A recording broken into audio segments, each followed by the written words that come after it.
Yes, pay attention, people.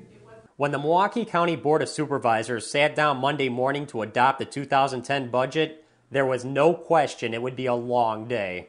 Some people say 3 p.m., some say 5:30. The latest I have been since I've been on the board for 16 years, it's been 3 a.m. in the morning. The one shared thing that all of us agreed upon was we were going to get the budget done and adopted, and that's a good thing. The board started at 8:30 in the morning Monday and finally finished around 1:30 in the morning Tuesday. In the end, the board voted against a $20 wheel tax on vehicle registrations, but to make up for it, decided to raise property taxes 3.8%. That's why Supervisor Linda Bruin voted against the budget. I actually voted for a zero tax increase budget, but was able to put $4 million worth of programs and services back into the budget. And I just wish my colleagues had gotten closer to that figure of a zero versus a 3.8%. County Executive Scott Walker's budget proposal included no property tax increase. That required the elimination of hundreds of county positions. Many of those would be outsourced or privatized, like security and housekeeping. That idea caused friction during Monday's debate. The bumper sticker appeal of privatize kind of loses its charm when you see that it might not necessarily save us money and it may actually open us up to greater problems. It's a valuable alternative that we need to open our eyes and get with it.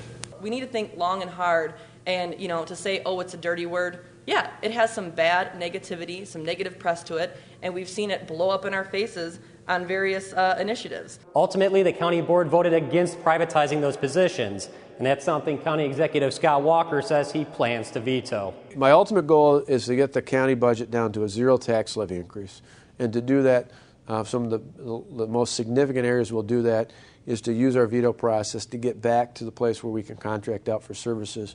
Technically, we can't veto the contracting out in, but we can veto out the savings, and then we'll come down in the December cycle with resolutions that allow us to contract out that the board will have to approve.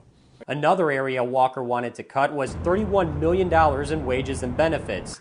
The board met him halfway, cutting $17 million. De Bruin says even that might be going too far for the unions. I'm expecting 300, 400, 500 or so layoffs next year. And it all depends on what kind of concessions we get from our employees, as well as the economy and revenues that come in, like taxes and interest rates and that type of thing. But absent some major save from the state of Wisconsin, I think you're going to see a very different county government next year. One of the benefits of the board signing off even on half of what we propose is that it sends a clear message to our unions that we're serious, that both the county board and me are serious about getting some wage and benefit relief.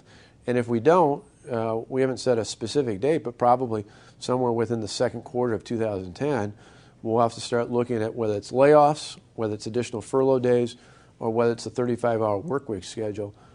Any number of those things will have to be considered to make sure the 2010 budget is balanced if we don't get the kind of concessions we need in wage and benefits.